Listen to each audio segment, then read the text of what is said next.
विद्यार्थियों, लिखा हुआ अपने बाप का नो रट्टाफिकेशन। और आज हम आपको सेल बायोलॉजी के अंतिम पड़ाव से गुजर रहे हैं, न्यूक्लियस के बारे में बताएंगे।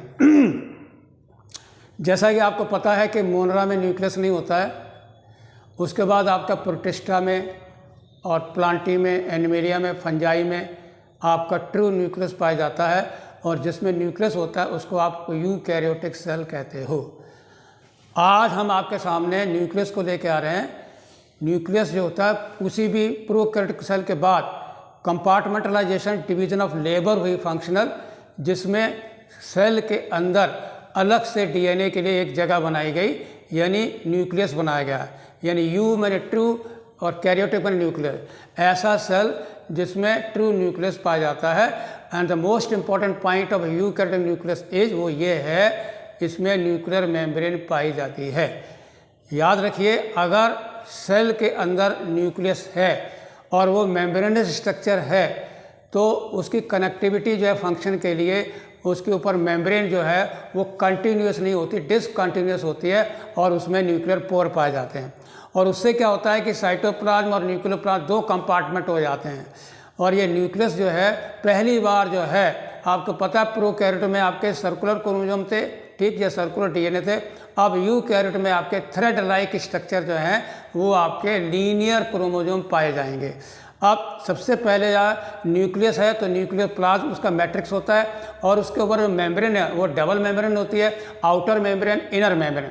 और वो कंटिन्यूस नहीं होती है, बीच बीच में पोर होते हैं, जैसे आप न्यूक्लियर पोर कहते हैं कि कॉम्प्लेक्स होते हैं। ये नहीं है कि आ रहे हैं और जा रहे हैं, it is just a communication between nucleoplasm और साइटोप्लाज्म के अंदर।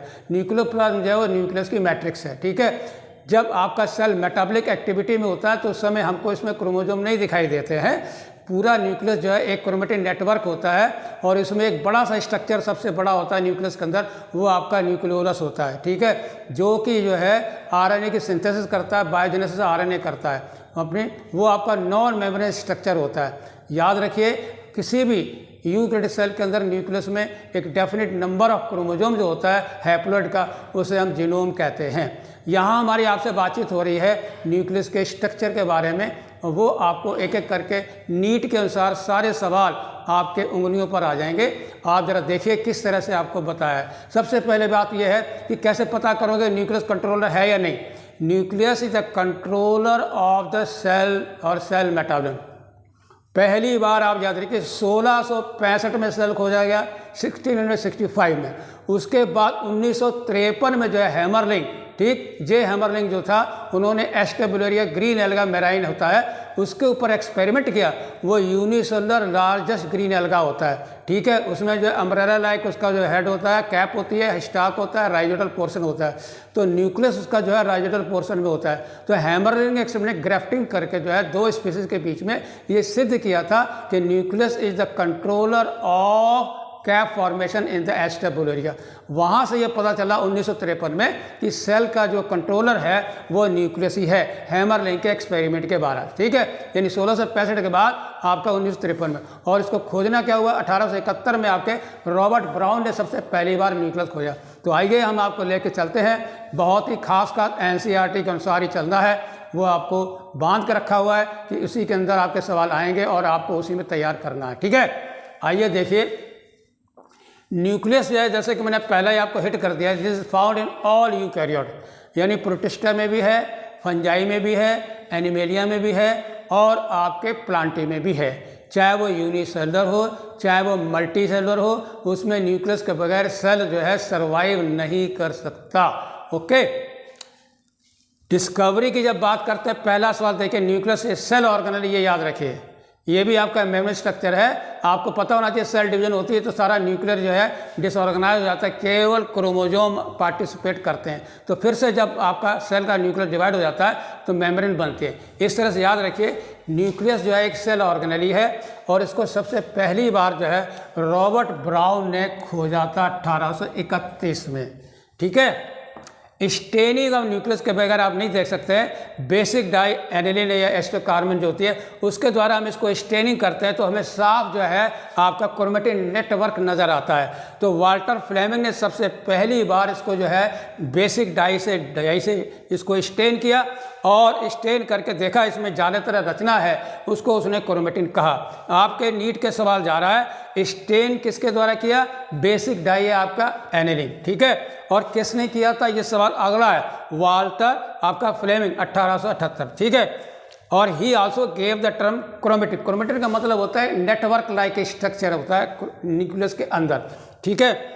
Nucleoplasm is the nuclear matrix होती है। न्यूक्लियस के अंदर मैट्रिक्स जैसे माइटोकॉन्ड्रिया में थी, क्लोरोप्लास्ट में थी, सेल की मैट्रिक्स साइटोप्लाज्म होती है और न्यूक्लियस की जो मैट्रिक्स है उसे हम न्यूक्लियर मैट्रिक्स कहते हैं, ठीक है। न्यूक्लियोलस जो होता है ये नॉन मेम्ब्रेन स्ट्रक्चर है, इसको भी जो है स्फेरिकल बॉडी होती है जो कि आपका न्यूक्लियोप्लाज्म के अंदर पाया जाता है। न्यूक्लियोप्लाज्म के अंदर सबसे बड़ी संरचना जो है, संरचना जो स्ट्रक्चर जो है वो आपका न्यूक्लियोलस है, ठीक है। ये इसको भी सबसे पहली बार आपने फेलिक्स फोंटाना ने खोजा था 1781 में, ठीक है। इस तरह से आपका न्यूक्लियोलस वाला भी सवाल आपका कवर हो जाता है, ठीक है। अब हम आपको डायग्राम में स्पष्ट कर देते हैं, कितना अच्छा लगता है। This is the ultra structure of the nucleus. One by one see the labelling सारी देखिए अच्छी तरह से। सबसे पहले देखिए इसकी बाउंड्री होनी चाहिए, वो क्या है? Nuclear envelope. न्यूक्लियर एनवलप जो है दो मेम्ब्रेन का बना होता है, आउटर मेम्ब्रेन, इनर मेम्ब्रेन, ठीक है। ये कंटिन्यूस नहीं है, बीच में फ्यूज करके जो है वापस में फिर से अंदर आ जाती है, जिससे न्यूक्लियर पोर बनते हैं, यानी डिसकंटिन्यूस है due to presence of nuclear pore. A communication between nucleoplasm and cytoplasm, ठीक है। आरएनए बना करके बाहर भेजना है या कोई इन्फॉर्मेशन प्रोटीन लानी है, ठीक है, तो वो इसी के थ्रू होता है। तो ये न्यूक्लियर एनवलप जो है ये डबल मेम्ब्रेन, याद रखिए डबल मेम्ब्रेन में आपके तीन चीज़ें आ रही हैं। एक तो न्यूक्लियस डबल मेम्ब्रेनस है, क्लोरोप्लास्ट डबल मेम्ब्रेनस है, माइटोकॉन्ड्रिया डबल मेम्ब्रेन, ठीक है। धीरे धीरे देखिए इसके अंदर जो मैट्रिक्स होती है उसको न्यूक्लियोप्लाज्म कहते हैं, ठीक है। और सबसे बड़ा स्ट्रक्चर न्यूक्लियस के अंदर मैंने आपको बताया था वो आपका है न्यूक्लियोलस है। एक ग्रेनुलर डेंस स्ट्रक्चर है जो आपका, इनकी संख्या भी 1 या 2 हो सकती है। जहाँ प्रोटीन सिंथेसिस बहुत ज़्यादा होती है तो इनकी संख्या 1 या 2, 3, 4 भी हो सकती है, ठीक है।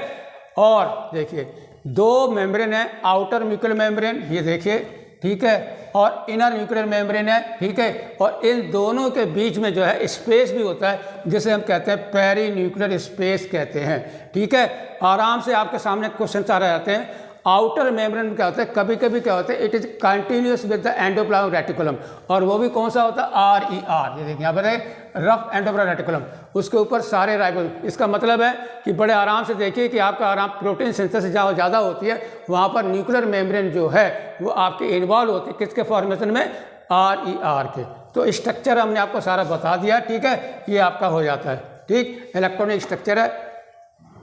अब अगला सवाल देखिए, नंबर ऑफ न्यूक्लियाई।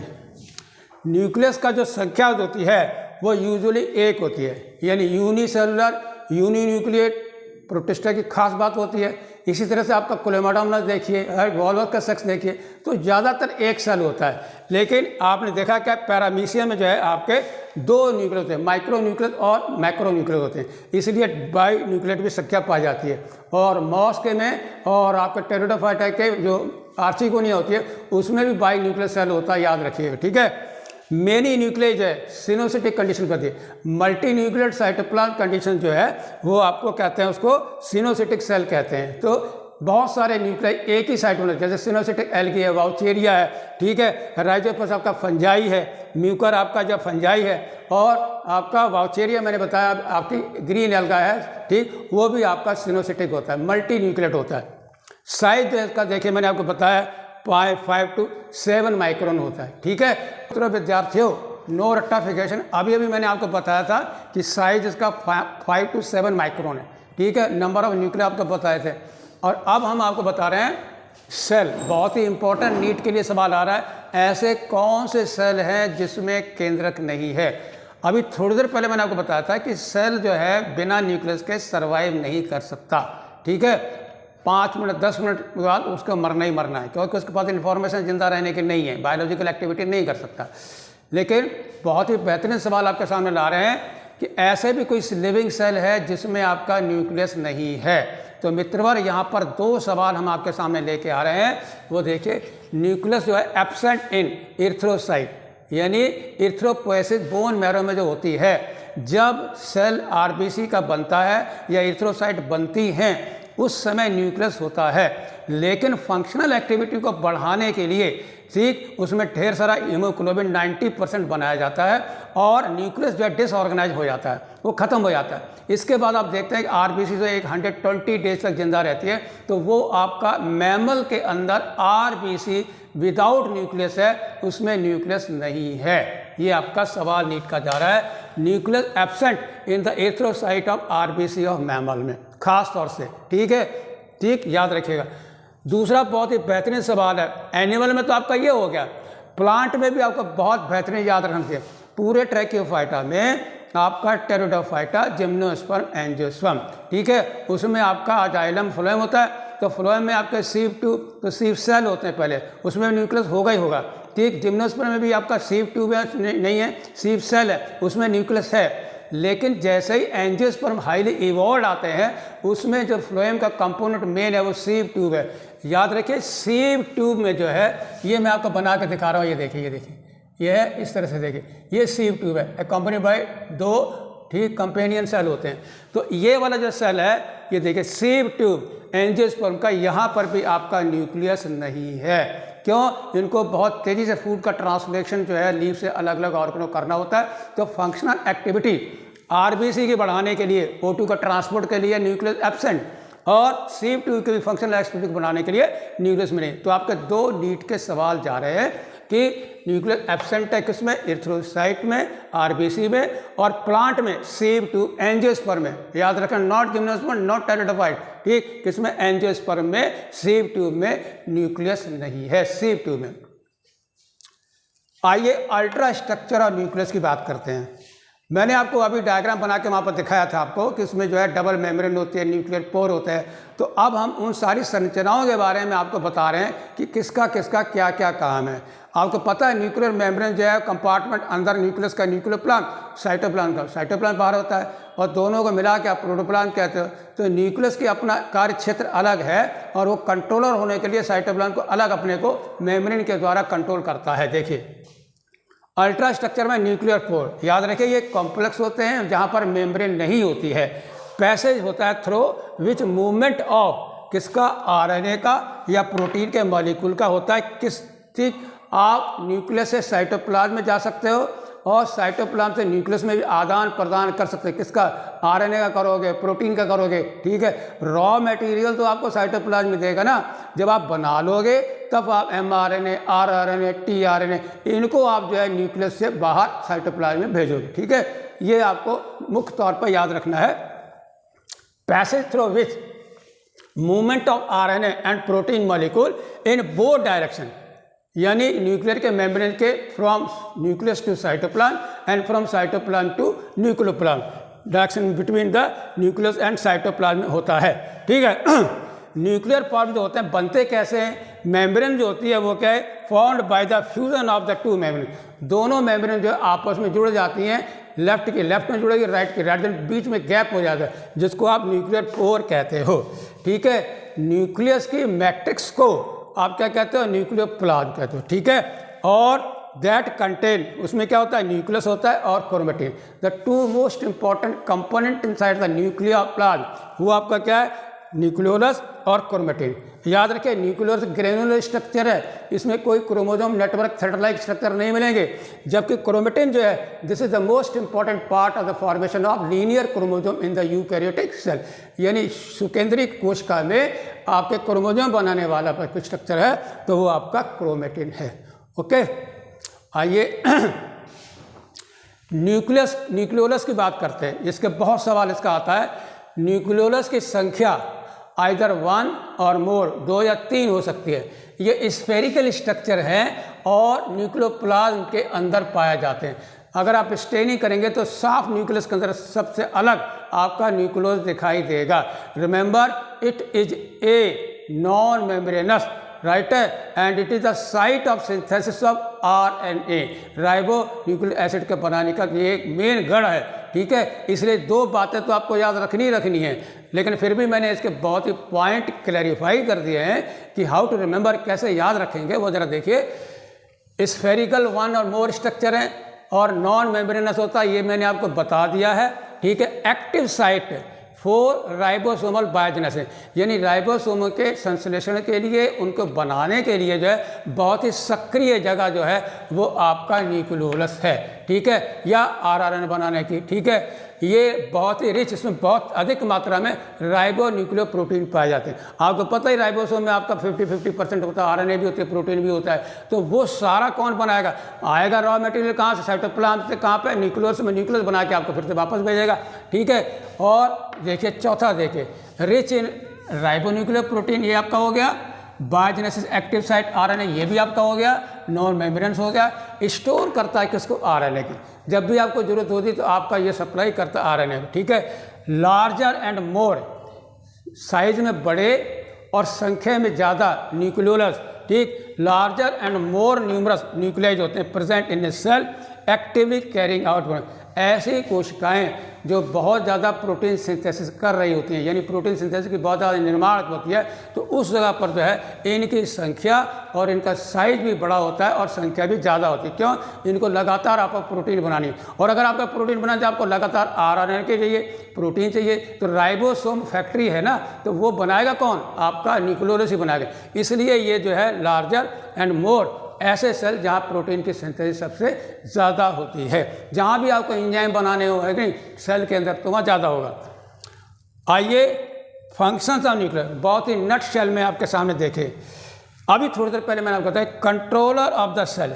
सबसे पहली बार जे हैमरलिंग ने आपको, मैंने बताया था आपको, एस्टेबुलेरिया मेराइन ग्रीन एल्गा, उसमें इन्होंने ग्राफ्टिंग के द्वारा आपका ठीक सिद्ध किया था कि nucleus is the controller of the cap formation in the Acetabularia यानी ग्रीन एल्गा मेराइन। तो सबसे पहली बार न्यूक्लियस की उपयोगिता जो है, बहुत ही आवश्यकता जो है, वो किसने बताई? जे हैमरलिंग ने बताई। किसने बताई थी? एस्टेबुलेरिया। याद रखिए, unicellular uninucleate green marine alga, कौन? Acetabularia. Very famous for the Hammerling experiment to justify, ये प्रमाणित करने के लिए कि न्यूक्लियस जो है वही कंट्रोलर है सेल मेटाबॉलिज्म का।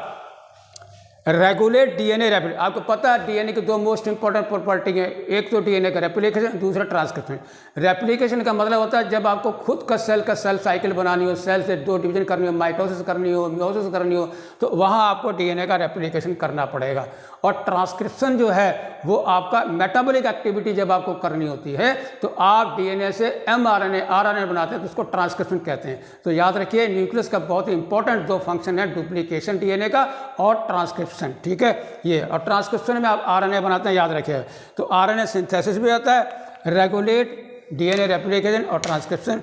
आरएनए सिंथेसिस को भी रेगुलेट करता है और सेल साइकिल को भी कंट्रोल करता है। ये नहीं है सेल जो है हरदम नहीं बटेगा, ऐसी स्थितियाँ होती हैं जब सेल बढ़ता है तो वो भी आपका साइटोप्लाज्म और न्यूक्लियोप्लाज्म के रेशियो के ऊपर डिपेंड करता है। तो वहाँ पर भी ये निर्णय लेता है कि सेल को अब बढ़ना चाहिए, ठीक है। और ट्रांसमिशन ऑफ हेरिडिटी, और सारे हेरिडिटरी करैक्टर जितने भी सेल के होते हैं वो आपके न्यूक्लियस के अंदर उपस्थित क्रोमोसोम के द्वारा ही होते हैं। तो हम कह सकते हैं कि न्यूक्लियस जो है वो आनुवांशिक लक्षणों का भी कंट्रोल करता है और एक पीढ़ी से दूसरी पीढ़ी में स्थानांतरित भी करता है। तो नट शेल में न्यूक्लियस में आपको याद रखिए रॉबर्ट ब्राउट ने इसको खोजा, ठीक है, और वाल्टर फ्लेमिंग ने जो है इसकी स्टेनिंग करके पता लगा, क्रोमेटिन नाम दिया, ठीक है। और इसकी मैट्रिक्स को न्यूक्लियोप्लाज्म कहते हैं और डबल मेम्ब्रेनस होता है, ठीक है। और यूजुअली एक न्यूक्लियस होता है, कहीं कहीं पर दो भी हैं, वो भी मैंने आपको राइजल्स बताया, साइज भी आपको बता दिया है।